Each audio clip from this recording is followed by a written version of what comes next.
ZIIMusic. What's happening? How you doing, man? I'm good. Dealing with this COVID-situation. 2020 has been a surprising year, man. Filled with surprise. I'm just waiting for the grand entrance of the aliens in December. What do you call it? COVID-situation. COVID-situation. Is that yours? No, I heard a friend of mine. I've got a friend that has this hiking group, and when COVID started, she was like, "Oh yeah, we have to deal with this COVID-situation, so we can't actually go out." And I was like, "I'm stealing that. I'm using it everywhere I go." So, thanks to her, I've got a new word in my vocabulary. I'm gonna take it from you now. Do you mind? Done. I'm gonna start off by asking you about your name. So I know you as Z. Correct. I don't know your last name. I know nothing else about you. I should give you my full name. It's Zirai Tafadzwa Nziramasanga. And the first name Zirai means knowledge, or to know. And then Tafadzwa means we've been made happy. And then the last name is, it's a sentence actually, it's road of luck. Now, the story goes, when I was obviously in the womb, my family wanted me to be a girl. My family being my dad's oldest brother wanted me to be a girl. And obviously I came out as the body that I am now, a man. And as a statement to the rest of the family, my mom and dad named me Zirai Tafadzwa, meaning know that we are happy with what we've got. And yeah, that's the story that we have. Where's home for you? And what was your childhood like? Like as a young man, as a child, I remember all I wanted to be was like my dad. What did you want to be? So to answer the first part of your question, I'm from Zimbabwe. I grew up in Harare, which is the capital city. My ancestral home is in a place called Chitomborwizi, which is about 2 hours out of the capital city. It's famously known because our former president, or the late former president Mugabe, came from that area. And yeah, growing up, like we lived a simple life, middle class, as my parents would call me, would say it was. We had a few privileges because my dad had a very good job. He worked as a he's an engineer by profession, but he ran an NGO. And something that I've never really said in an interview, and I'll give this to you because you're my homie. I'm looking forward to hearing this. Is the NGO that my dad worked in was energy and conservation, right? So I've always wanted to be like my dad, but not exactly what he did. And one of the things that I always wanted to achieve was a Nobel Peace Prize. So from a young age, I always wanted to pursue a career that would lead me in that path.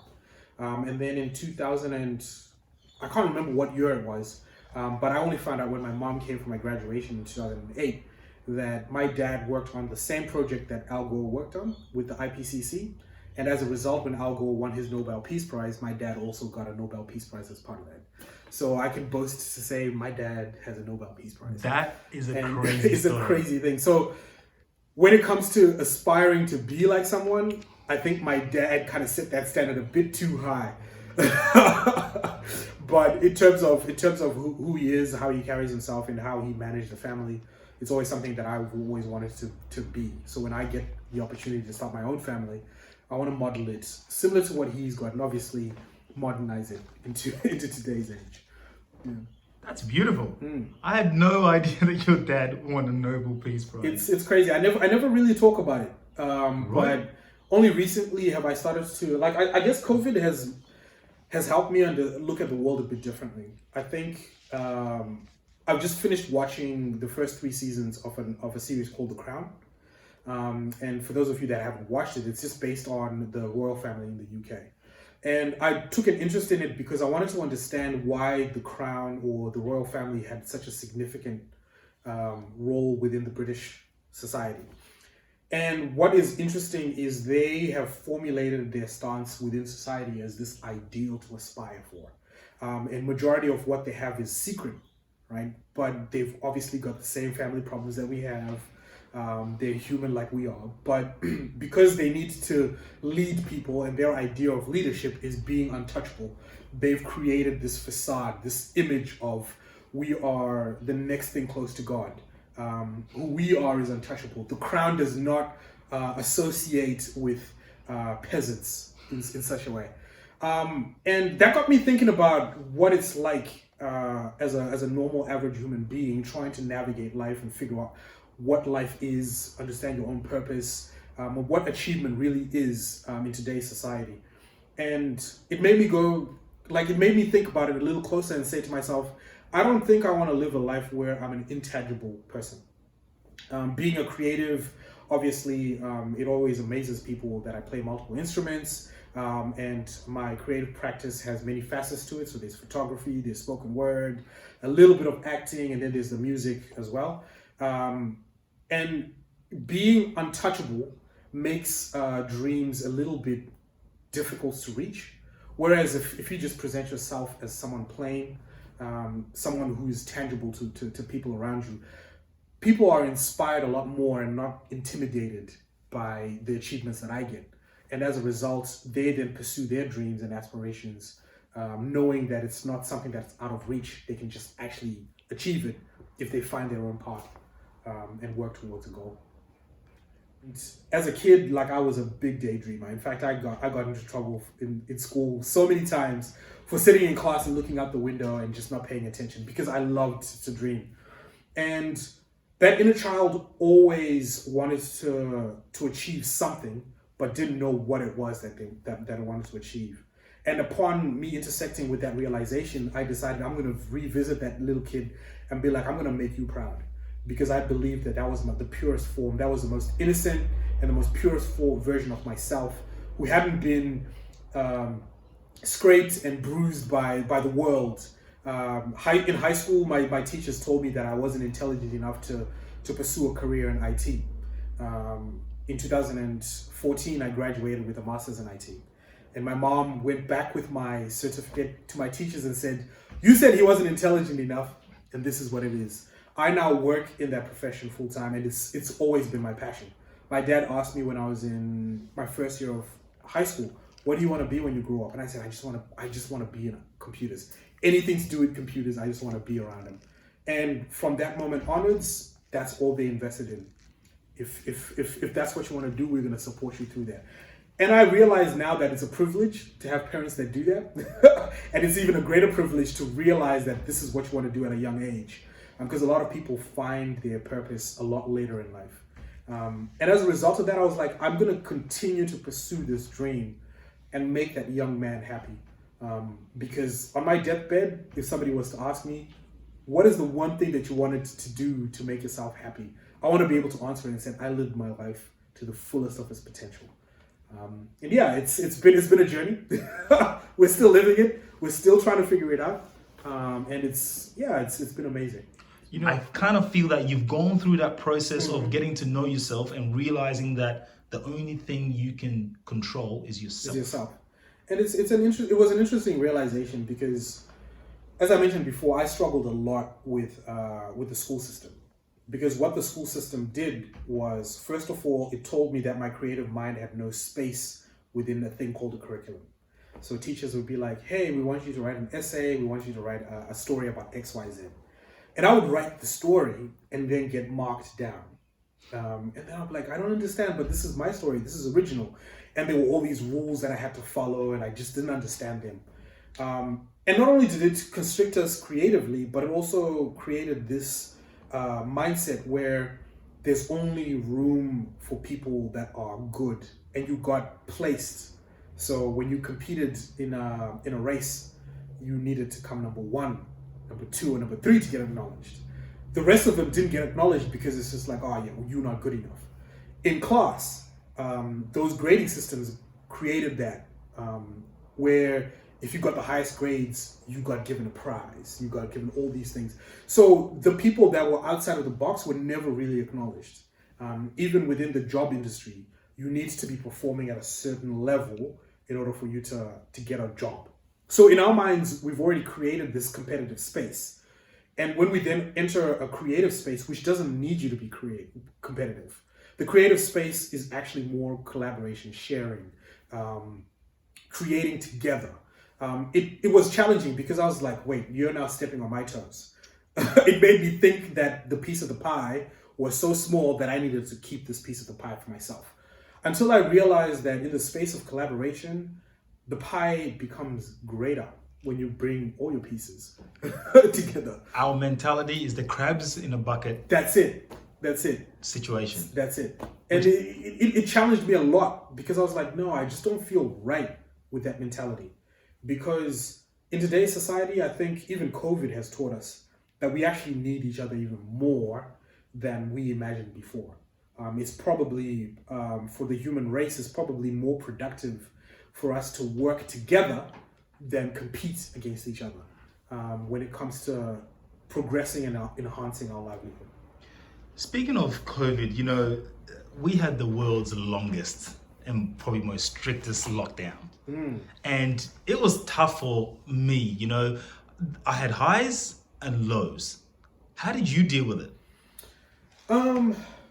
COVID created an opportunity for me. And it's more like, in difficult situations, I always try and see the positive in it. And it can sometimes be a weakness and it can sometimes be a strength. In this case, with COVID, was my positive mental attitude was a strength because I've always had mental health issues, which is part of the reason why I like my own space and like to keep to myself. But I've never had an opportunity to address those mental health issues or known how to address them because you get caught up in what we call the rat race. You going to work, you're going to a gig, you're keeping busy to avoid dealing with the reality of your internal self.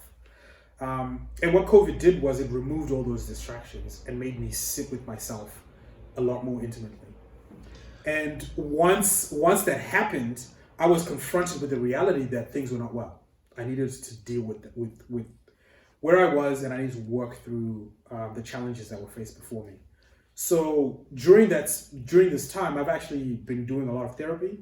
I took on a different type of therapy. It's I think they call it alternative therapy, called root cause therapy, and that allowed me to sit with myself today and in the past and really look at how the beliefs and the traumas that have influenced me to make decisions the way that I've made them.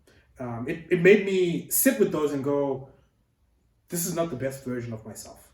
I would like to readdress those beliefs, heal those traumas, and be able to have a different outlook on life such that when I come out of COVID, I can share those experiences and provide healing for the people that I interact with, whether it's through my creative practice or just my day-to-day life. I've already kind of started to see that impact in some of the interviews that I had during COVID, in some of the interactions that I've had with people. And it's a weird thing to say because COVID is really, really negative in how it's impacted everyone around us. And I also acknowledge that it is a privilege to have access to be able to deal with mental health because there's a financial aspect to it. And I've been privileged enough to be able to go through that and deal with myself that way. And as a result of that, I want to extend that privilege and be like, how can I create spaces for people to be able to go through that healing process? And so that's the outcome for me for COVID. I guess also during COVID, I listened to one of your interviews and you mentioned that what we need to do as human beings is to sit with our trauma. Correct. Can you expand on that a little bit? I never really understood trauma until I started my journey with my mental health healing. I never really knew what it looked like or how it manifested in my life.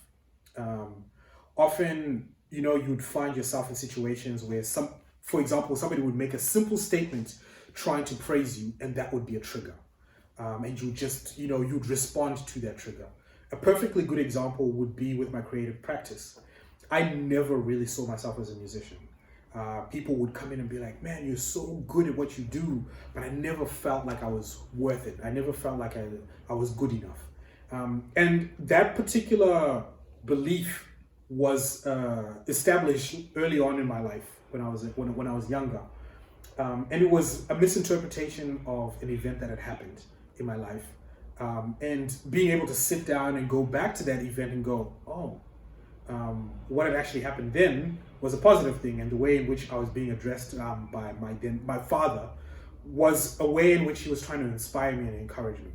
But the way that I embodied that message created a belief system to say I'm not good enough. And I carried that throughout school, throughout my my education, when I came out to university, throughout my interactions with my friends. I embodied that completely. So when people would be like, man, you're really good at this, it would be a trigger to that inner child that was like, no, you're not good. Remember what happened here. And it was compounded by those experiences. So to be able to sit down and be like, oh, wait, that was a trauma that, first of all, in that event, I had misinterpreted the intent behind my dad's addressing me the way that he did. And being able to reimagine that, going back and reimagining it, it's almost like as if I was time traveling, because I went back to that time, reimagined it, and then healed all the traumas all the triggers that had happened to compound that belief, and then sat with it differently today. And then as a result of that, I was then able to move forward with a different lens on life. My appreciation of my creative practice is completely different.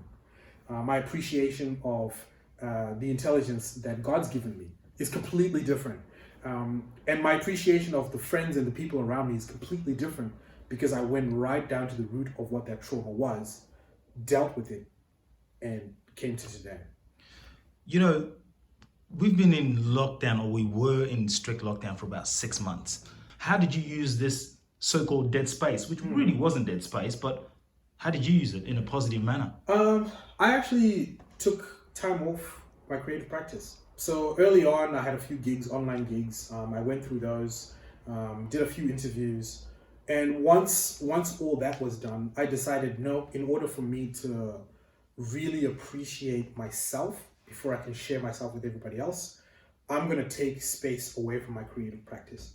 So I think maybe since the second stage of lockdown, I haven't picked up an instrument. I haven't done anything creatively. My photography, my cameras are locked away. I've just decided to appreciate the world around me.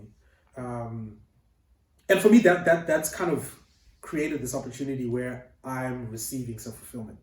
I'm being filled in by the world around. I've appreciated going for walks. I've appreciated sunlight. I've appreciated to be able to breathe in air without having a mask on my face. Where in the past, it would have been something that you would have been, taking for granted. I've appreciated interacting with friends just from the fact of, hey, how are you doing? It's not towards working on a project or anything. It's just, let's just talk over Zoom. How are you holding up in COVID?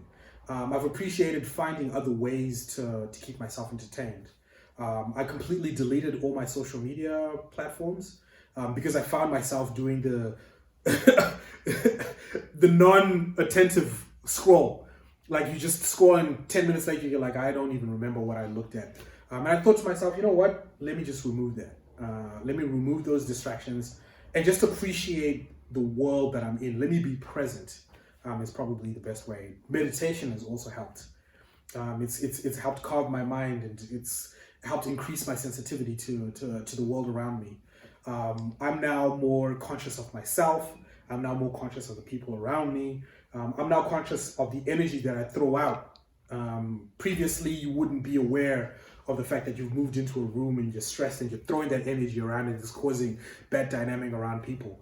Now when I'm stressed, I now know that I'm stressed, and I respond differently to people in that state. And it's been a positive, it's just been amazing to experience it. It sounds like, again, we've been doing the same thing during lockdown. So I spent a lot of time just working on myself. I mean, I thought to myself, well, if I can't get me right, then I can't, expose myself to too many people, because it doesn't help. It's so important as individuals that we work on ourselves first. Correct. And then we can try to do whatever it is that we want to do. So I've spent a lot of time also trying to be in the moment. I've always done that prior to COVID, but during COVID, I just did that even more. Yeah.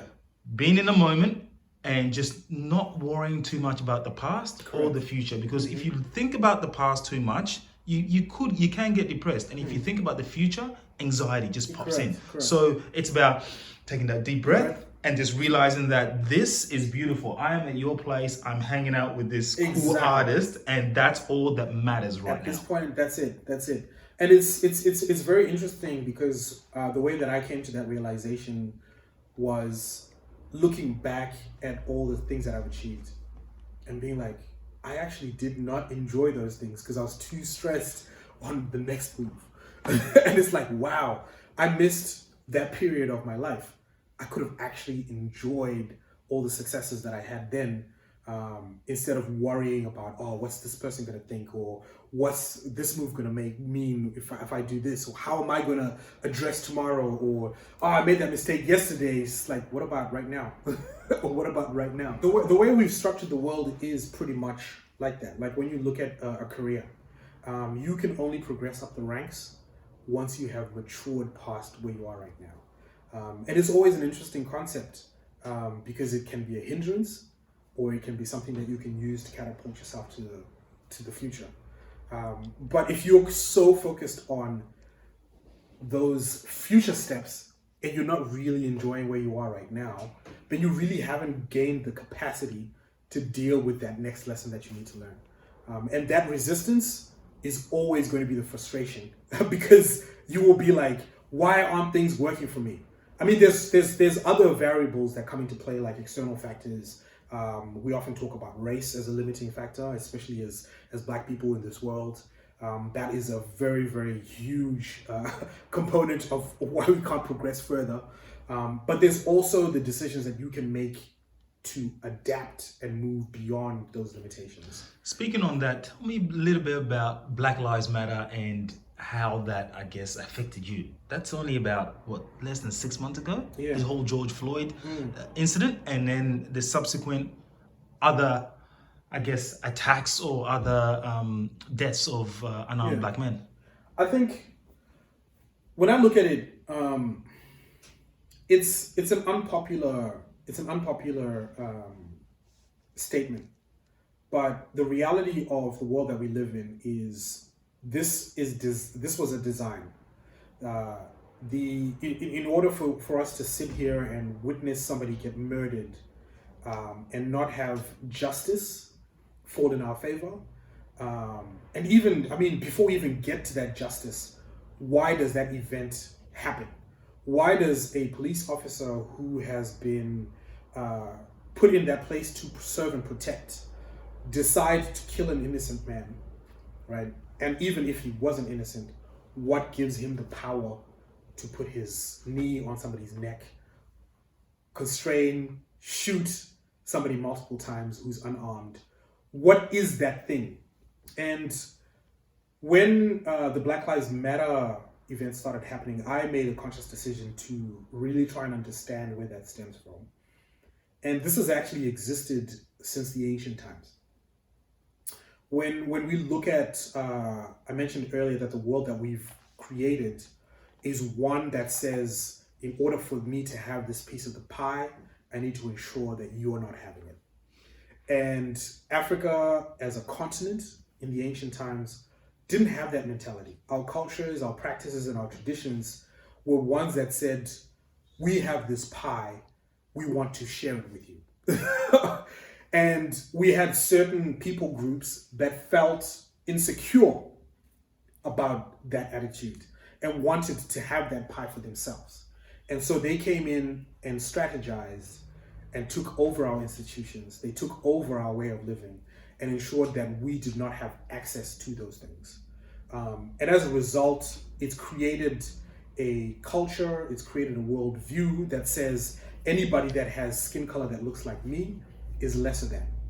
We've been conditioned to believe that. For a period in my life, it was something that I embodied, because I was institutionally taught that who I was as a person, as a Black man, was lesser than anyone that had lighter skin than I did. And that was it's a bit of a challenge when you start to sit with it and you go, wait a minute, why don't I have the same opportunities? Why am I sitting here and I'm watching somebody get killed? And why is it that we're asking for our lives to matter? We're not asking for reparations. We're saying, hey, we matter too. Why is it that when I say Black Lives Matter, people are like, no, all lives matter? Why do you not understand that? Like, why do you not see the struggle that I've had? In my life, in my direct family line, I've had the privilege of meeting my great-grandmother. And my great-grandmother was born just before colonialism came into Zimbabwe. And so her whole life, she's lived under colonial rule. Then my grandmother, my mom's mom, was born in the 40s. And her whole life, she's lived in an oppressive state.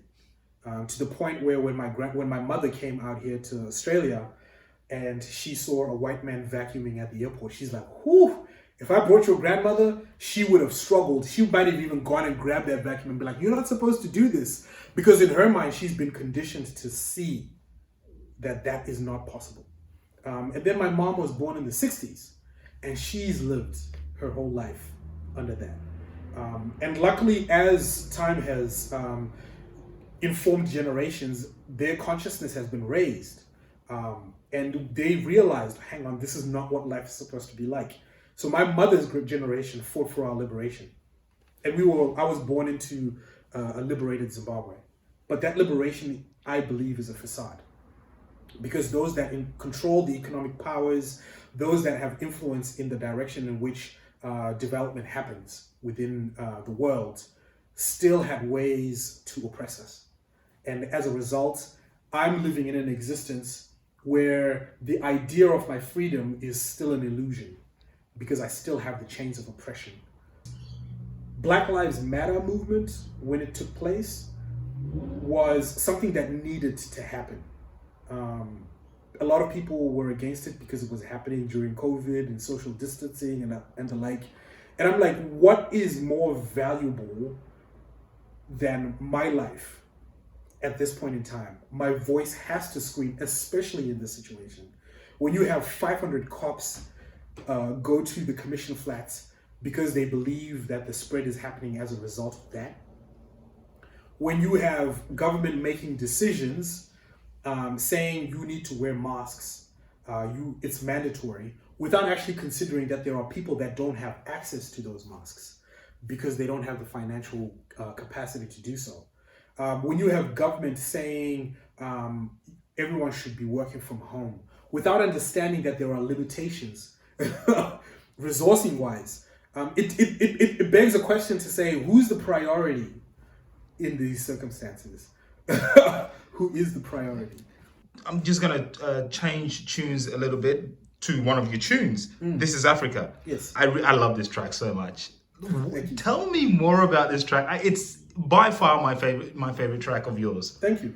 It's a very, very... So, Nina Simone said it well. She said, art is meant to present the contradictions in society. And when I wrote that track, I mentioned earlier that it was around the time that South Africa was going through a lot of xenophobia. And I found it problematic to be a people who are going out and killing somebody that looks like us because they feel that that person is taking away their economic right. To a certain extent, it is correct that yes, the influx of foreigners into South Africa has had an impact on job opportunities, but that is a symptom of a greater problem. And if you don't understand what that symptom is, or what that greater problem is, then you're obviously going to deal with the symptom, which is you're taking my jobs. All right. When I sat down with that reality, the song actually made me look deeper into the challenges that we have within the continent. The second verse is a contradiction to the first verse, because the first verse presents this limelight of, oh yeah, the land is ours, power to the people. Malcolm X lived his life this way, and as a result, we've modeled our lives that way. But the second verse kind of goes, hang on, we're still killing each other. We're still living in this world where instead of really realizing that we are one people, we're competing against each other for space. We're limited by boundaries called borders that really we never had before. These are things that were imposed on us through the colonial process. We're still fighting against each other, yet nations like France benefit by having one of the biggest gold reserves within their banking system, not even having one gold mine within their country.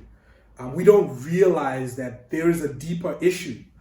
We deal with the symptoms of saying, oh, you're performing better than I am, so I'm going to attack you, instead of saying, no, wait, why is it? What's going on? Let's look at things at a deeper level and let's address things on that level.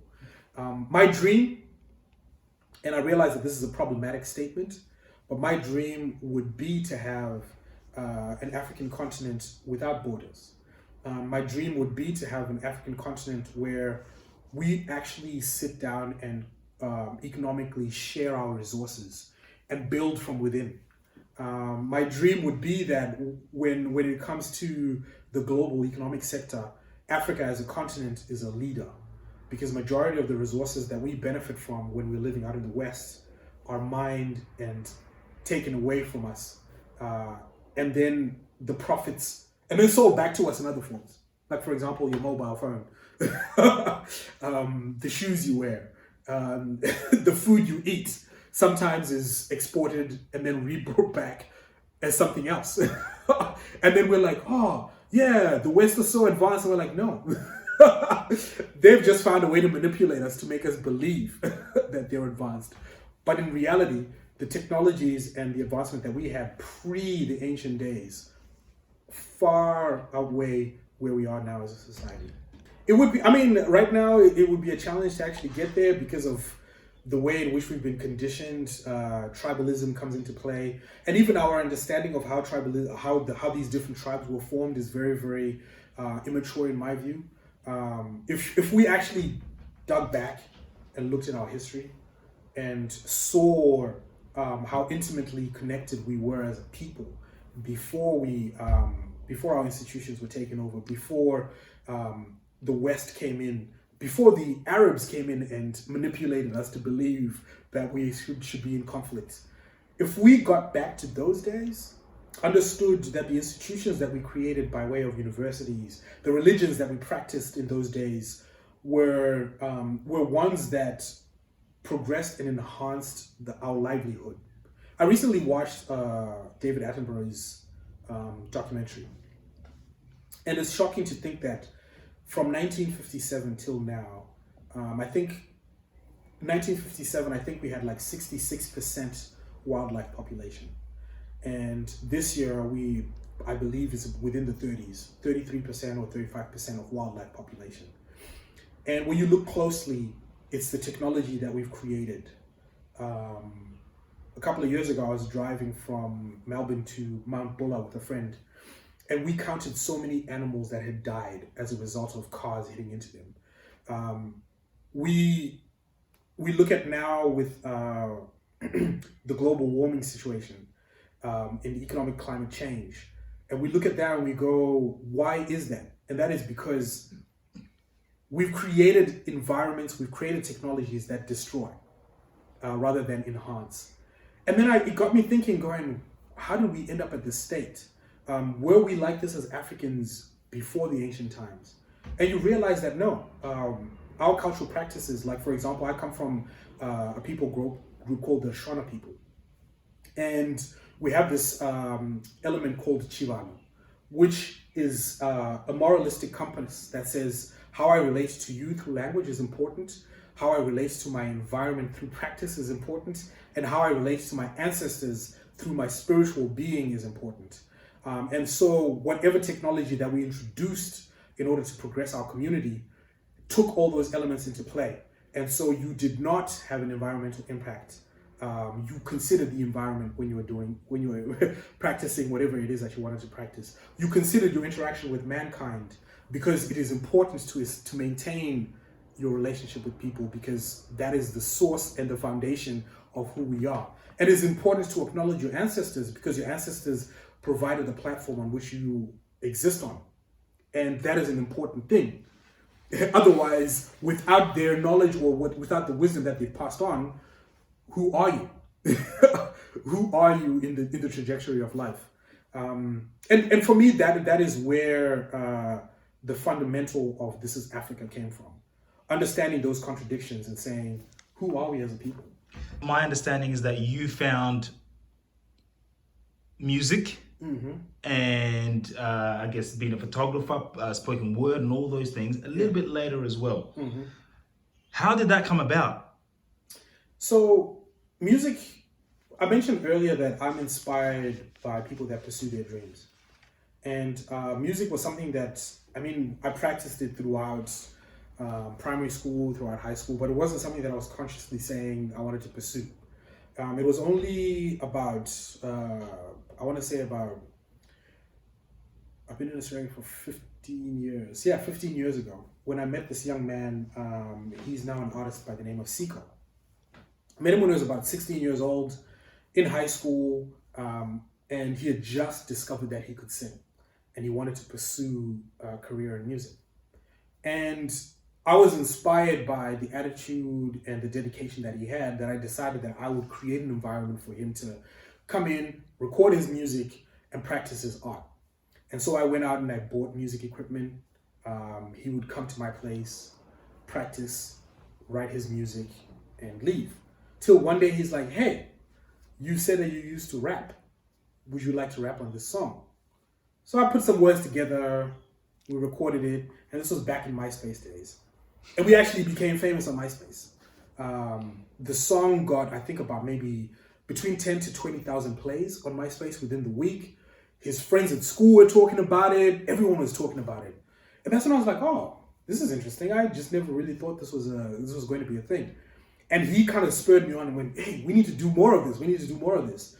As a result of that, we ended up being asked to perform at churches, and then I ended up touring through church as a result of that. And I thought, oh wow, this is something that's really, like, I'm finding fulfillment from this, because I would get up on stage, share my life story, and people would come up to me afterwards and go, man, I really connected with what you said. I've now decided to go do this and do that with my life. And you kind of go, wow, this is amazing. Later on, as I progressed, I met a few people. I met my friend Wani, I met Tenda, and we formed a group called the Band of Brothers. And at that time, I never really thought of myself as a poet. And we decided we were going to be poets. And I was like, well, I gotta learn how to be a poet. So I wrote my first few poems, and our first ever gig was sold out at Afro Hub. And it was amazing to stand there as black men and share our most vulnerable parts through words, and have people connect with that and find inspiration and find encouragement from that, and go out and pursue their own lives. And I went, wow, I found it easy to hide behind music, but presenting art this way is, wow, okay, this is crazy. And so we decided to pursue that as a Band of Brothers.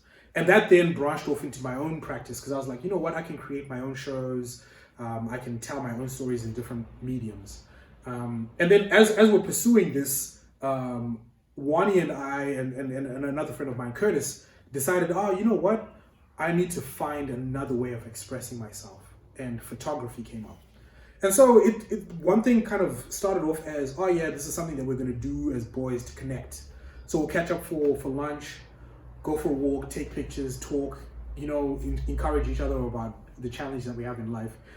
And we took these pictures, posted it up on Instagram. Next thing, everyone's like, whoa, can you come take pictures at my gig? And it's like, oh, okay, this is really connecting with people. And me pursuing that inspired other people to pursue photography and creative practice in that space. And I just thought, okay, well, this is me expressing myself, finding ways to deal with myself in terms of my mental health, the challenges that I'm facing with life. And people are connecting with this, and they're pursuing their own dreams and aspirations. I was like, well, in that case, I'm just going to do this within my capacity, within the limitations that it's given me. And when it comes time for me to transition into something else, I'll transition into it naturally. But in the moment, I'm finding fulfillment because people are connecting with it, and people are being inspired to pursue it. And that's been my journey. Wow.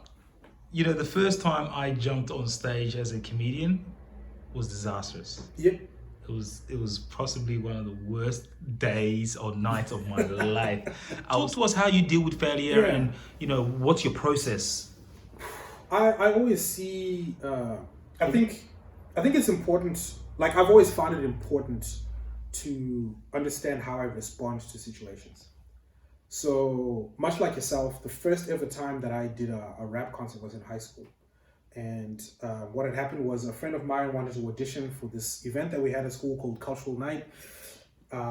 He had this Dr. Dre beat. He had written some words, said, hey, I don't have enough words to form a second verse. Would you be interested in writing? I wrote it. Naively thought, I'm a rapper, I can do this. Jumped up on stage, forgot my lyrics. And if for anyone that has never experienced 16 bars would be like roughly 30 seconds. 30 seconds felt like 2 hours. And everyone is looking at you. And in high school, it's a bit different because in high school, people are unforgiving. So they're looking at you and they're judging you and they're making it really, really hard for you. I got off that stage gutted. I got off that stage feeling like I was worthless. And luckily, my parents have kind of equipped me with the ability to sit with my emotions, really understand what those emotions mean, and then make decisions based on that understanding. And I saw that as an opportunity. I said, either I'm going to grow from this and really understand a life lesson, or I'm going to let this become the thing that deters me. And luckily, I chose to grow from it. I learned from that experience that perfection is something that is unattainable because I was trying to be perfect. And I learned that when it comes to art, expression is probably more important than trying to be this ideal. And so from there, I've mostly just focused on being the truest version of myself at that moment in time. All of my gigs, whether it be spoken word or music, are an experience that is unique for that moment because I connect with myself and the events that have happened, whether it's that week or that day, and express myself from that place. If I forget my lyrics, I don't harbor on it. I keep moving. And that creates a unique experience for a lot of people. There's one song on my EP that I never say the verse the same way because I remember the lines differently. And it's interesting to me because every time I perform it, I have a few people that come to me and talk about that song without realizing that I have said that verse differently so many times. I've had people come to me and go, man, every time I see you perform, I learn something different. I'm like, yeah, that's because I forget these lines and I freestyle, I adapt to that environment. And I get that a lot from a genre of music that I love, which is jazz. Because you can listen to a jazz song different times, different gigs, and it's always different because it's all based on improvisation. And the idea of jazz is connecting to that stream of consciousness and being open to receiving to that higher self at that moment in time. Because whatever it is that you're doing and performing is meant to connect with an individual. And it's no coincidence that the people that are in that room are there. And they are connecting with your music or whatever it is that you're doing in a completely different way. So what you consider as failure is an opportunity for them. And how you respond to that failure is probably more important than how you address it. There's a quote that says, process saves us from the poverty of our intentions. There we go. That just is so important to for young people, especially, to know that, listen, prepare yourself when you try anything new. You're, I would say, very, very likely to fail in the first time. But that's not the end of the story. That's not the end of it. And your interpretation of failure is completely different to the people that you're performing for, if that is your chosen form. And it was interesting because I attended a music conference a couple of years ago, and one of the presenters, who was a successful musician, said it is important for you to fail early and fail quickly, right? And fail has very, very negative connotations. So I changed the word fail to experience. It is important for you to experience early and experience quickly. because that's where growth happens. And if you create that tension of resistance between where your creative mind is taking you and where you want to take your creative mind, if you create that tension, you're going to be stagnant in that space. Whereas if you just be pliable and allow that to happen, Just let it be. just let it be. Go up, forget your words. You know, as a multi-instrumentalist and, you know, poet, photographer, actor, everything else, how do you allocate time? Like, you know, to your craft and to how do you decide, oh, okay, this is going to be that and I'm going to do this tomorrow, and how do you do it? Yeah, I mean, I've got a personal system that has worked for me over the years. It's listening. It's basically the step of listening and responding. So I'll walk into the studio and I will listen to what my ear is trying to tell me. If my ear is saying, "Oh, I'm really feeling like you're connected to the guitar right now," I'll pick up the guitar. I will noodle. If I'm resisting the guitar, then I will go step away, meditate, and understand why I'm resisting, because there's something that needs to be spoken about there. Often, that resistance becomes the song. If I walk into the studio and it's just like, no, I'm not feeling connected to music today, I want to go out and stretch my eyes by going to take photos. Pick up the camera, go out and take photos. And then sit back and look at what are these photos telling? What's the story that these photos are telling me? And then edit them to that story. And that two-step process of listening and responding has been the reason why I was able to pick up many instruments. Because in listening, you're honoring yourself. And once you honor yourself, it is easier to give time to that thing that is calling you. And it is easier for you to respond to that thing that is calling you. And therefore, it is easier for me to wake up at 5 o'clock in the morning and teach myself piano when I know that this is something that is calling me at this moment in time. It is a lot harder for me to wake up in the morning and teach myself piano when my mind is saying I need to learn photography, or my conscience is like, you need to learn photography, because there's that clash. So it is important to listen and honor yourself and then respond adequately. I think it's important as a human race to understand that we are all connected in one way or the other. We're spiritual beings, and spiritual beings do not exist in isolation. They exist by interacting with one another. And I feel art in itself, in whatever form it is, allows people to connect with the artist or with themselves from many different angles. When you look at a painting, for example, you stand there and you try and interpret what that story tells you. What you're actually doing is you're looking within yourself, and then that reflection is being presented in that piece. And from that, you tell yourself the story of, oh, this is what this story is telling. And you're programming your conscious mind to interact with your subconscious mind to be like, this is where we're at. So I always look at art as a mirror, and it's difficult for you to create and have those interactions without being engaged with mankind. ZIIMusic, thank you so much. Now, thank you very much. That was a pleasure. Thank you.